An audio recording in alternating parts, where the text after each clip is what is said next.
They were outnumbered, significantly, about 7 to 1, maybe even 8 to 1, and it was noticeable even before everything started. The amount of fire that later came down on them was not normal. That's not what a regular attack looks like. It felt like dozens of machine guns firing at once, all aimed at a single point. When they first arrived at the position, the first thing that stood out was the terrain. They were at the bottom, surrounded by mountains on all sides, and the first thought many of them had was the same. What are we even doing here?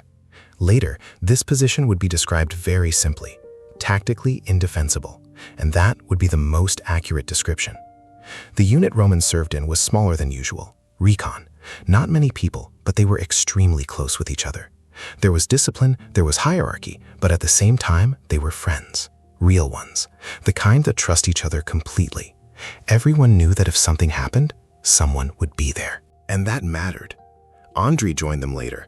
At first, he felt like an outsider. He had to constantly prove he was no weaker than the others. He felt it himself. He had to be on their level or he wouldn't be accepted. But over time, he became part of the team, and everything changed. It was no longer just a unit. It became a small family. They joked, spent time together. Even in the hardest conditions, they found ways to distract themselves, because otherwise you just wouldn't last there. Serhiy was responsible for medical care. His job was simple and difficult at the same time: to save lives, from minor issues to the worst cases imaginable. And he knew sooner or later that moment would come, and when it did, everything would depend on him. When Oleg first arrived at the position at night, he barely saw anything, just darkness and the outlines of mountains. But in daylight, it became clear. This was a terrible place. It looked beautiful, but it was a trap, and everyone felt it. Their daily routine was strange. On one side, normal things, conversations, jokes, killing time. On the other, constant readiness, because everything could change in seconds, and it did. They regularly went on patrols, talked to locals, tried to understand what was happening around them. But the people they were up against knew the terrain perfectly. It was their home. They knew every path, every slope, every place to disappear. They could appear, strike, and vanish before you even understood where the shots came from. And that was the worst part. That morning started like any other. Around 6, Roman woke up before sunrise. He was about to replace someone on position. He stepped outside, put his helmet down, relaxed for a second. It felt like a normal morning. But at that exact moment, they were already being watched. Dozens of people waiting for a signal. And they got it. The first explosion didn't cause panic. That had happened before. But within seconds, it became clear. This was different. Explosions started coming one after another. Machine gun fire joined in. And within seconds, it was obvious. This was a major attack. And it was only beginning. When they reached their positions, it got worse. The fire was heavier than ever before. Every meter felt exposed. The ground shook from explosions. Smoke and dust filled the air, limiting visibility. Communication started breaking. Voices on the radio, but not always clear. Serhiy was already at the medical point when the first wounded arrived, one after another. He worked nonstop, no time to think, only act. Meanwhile, Andriy was already engaging targets. He was under intense fire, could barely lift his head, rounds hitting nonstop. But he kept firing back, as much as he could, as fast as he could, because if he stopped, it was over. Soon it became clear the attack was coming from multiple directions. This wasn't random, it was planned. They knew exactly where to hit. "This is big," someone said over the radio, and everyone already knew. At one position, Oleksiy was ordered to provide heavy support fire. He fired continuously, belt after belt, reload, fire again. After the first explosions, there was still hope it would end quickly, like before. But within seconds, it became clear. This time was different. The explosions didn't stop, they increased. Machine gun fire came from multiple directions at once. It sounded like dozens of weapons firing non-stop. The air itself felt like it was tearing apart. Roman barely had time to grab his gear before new rounds started hitting nearby. He didn't think, his body just reacted. Everything drilled into him during training kicked in automatically. Armor on, weapon in hand, moving to position.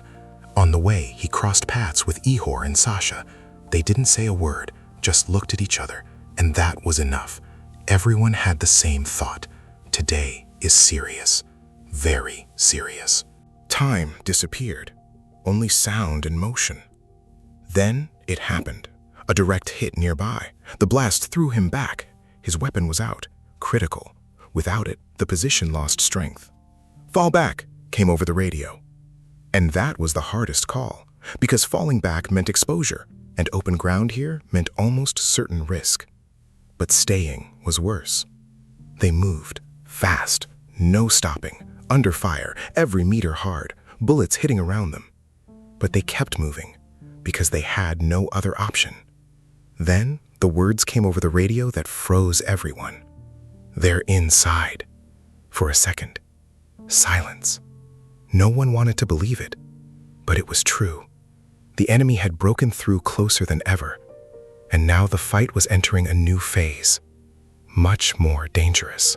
After the radio call, it became clear. The situation was critical. The enemy was no longer just firing from a distance. They were close, very close. Roman and the others were already falling back toward inner cover when he saw movement ahead.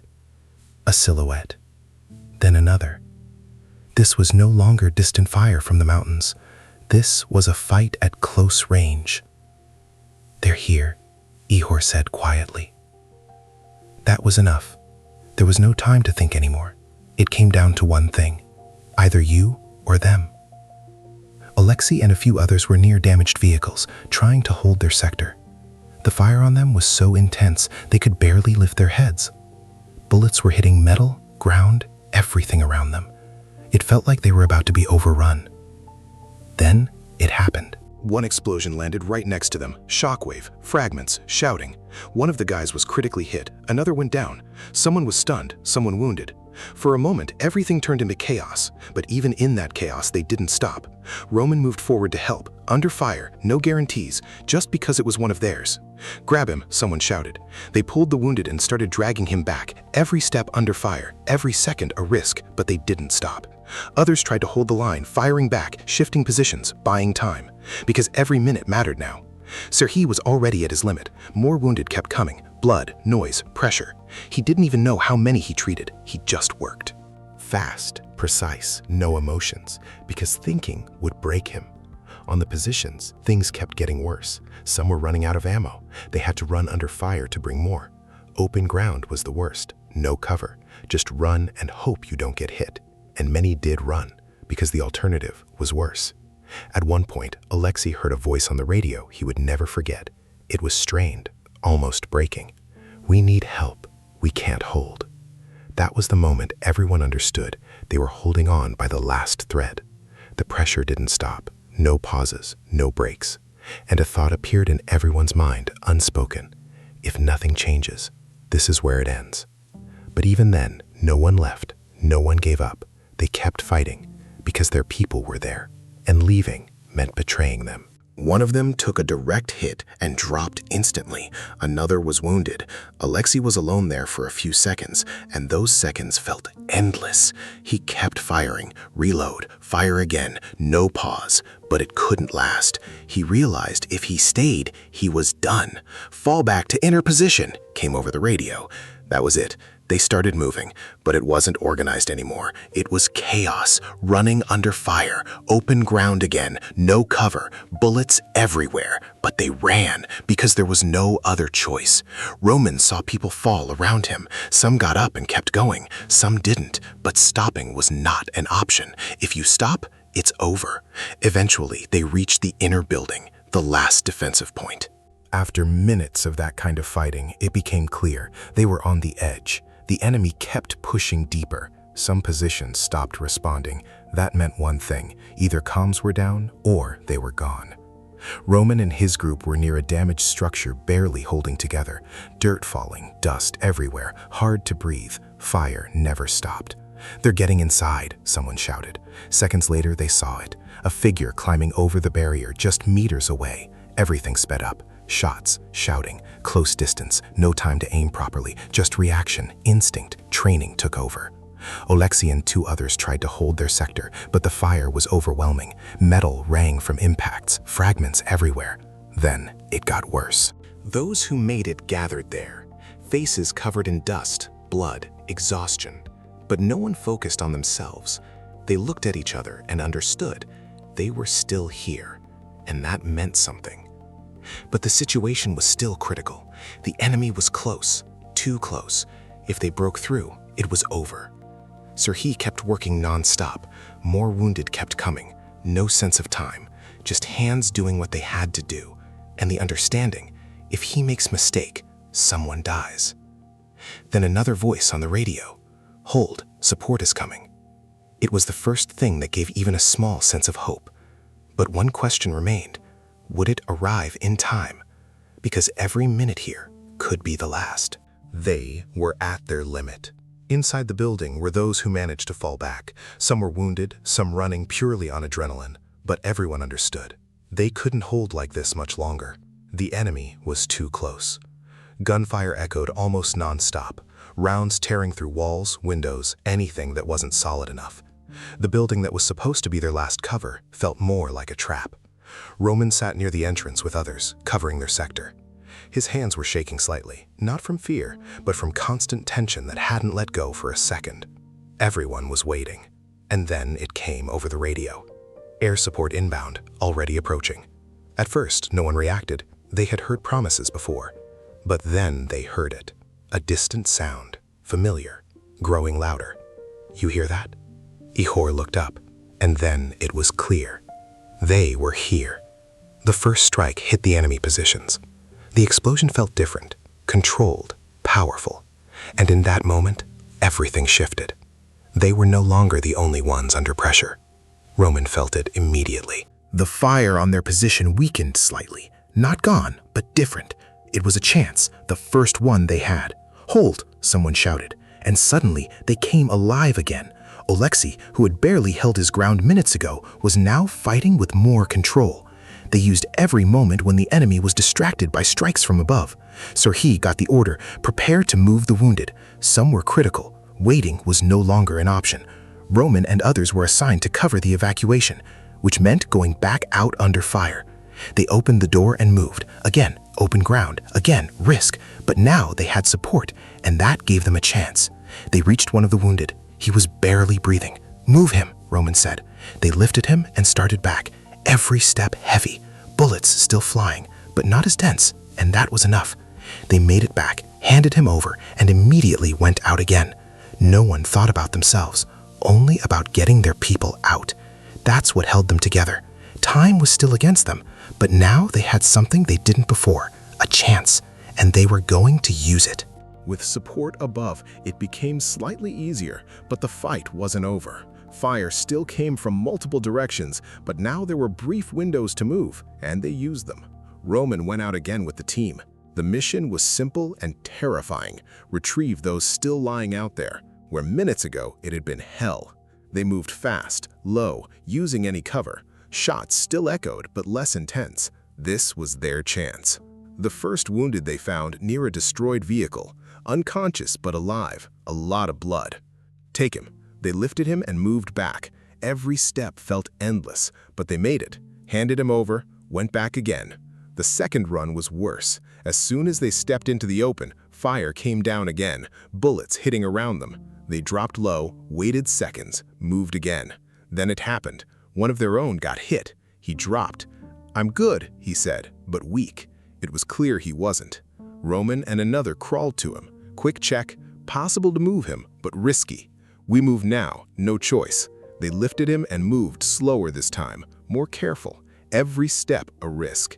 But they didn't stop, because leaving him meant losing him. They got him back. Sirhi was already there, working immediately. Condition critical, but still a chance. Over the radio, new calls came in. Evacuation incoming. That meant gathering everyone, fast. Time was running out. Roman heard a name, one of theirs still out there, didn't make it back. And then it was clear, they had to go again. Even there, the most dangerous spot. It was the hardest decision of the day, because now it wasn't just about saving, it was about not leaving someone behind. They moved out again. Fire intensified, like the enemy understood, but they kept going. They reached him, saw him, and in that moment, everything inside went quiet. Roman touched his shoulder and understood immediately. too late. But they still carried him back, carefully, without words, as it should be. When they returned, evacuation had started. Helicopters coming in, wounded being loaded fast, every flight a chance, maybe the last one. Roman stood watching as one of the worst cases was lifted on board. He was still breathing, barely. "You'll make it," someone said quietly. Everyone wanted to believe it, but no one knew. By evening, it started to quiet down. Not instantly, slowly. Shots became fewer, explosions further away, and then silence. The same silence they had been waiting for, but now it felt different. Heavy. Roman sat against a wall. His hands were no longer shaking. The exhaustion hit suddenly, like everything inside just shut off. He stared ahead, but saw nothing. Others were nearby, some silent, some staring into nothing, some just lying still. They were all there, but not the same as in the morning. Evacuation continued. Helicopters took the wounded, took those who wouldn't return. Every flight, someone's life, or someone's ending. Roman stood as they loaded one of the most critical. He was still breathing then, barely, but holding on. And everyone believed he would make it, because after everything they went through, they needed that, needed at least something to end differently. Later, after everything, Roman asked about him. Just walked up and asked, calmly, like it was something ordinary. And the answer was just a look, no words, and that was enough. He didn't make it. There was no shouting, no visible reaction, just something inside quietly broke. Completely. That day, they lost several. People they had sat with the day before, joked with, talked about simple things. They all had lives ahead, plans, families, and it all ended in one day. Later, people would talk about that fight. There would be awards, stories, words about heroism. But for those who were there, it was different. It wasn't about heroes. It was about people doing everything they could to survive and pull their own out. Sometimes, at any cost. Roman would remember that day for a long time. Not all at once, in fragments, sounds, faces, moments. And the hardest part wasn't what happened. It was what stayed after. The emptiness. And questions with no answers. Why them? Why like this? The only thing left was to remember and to tell the story. Because as long as the story exists, those who stayed there are not completely gone. And that's all that remained.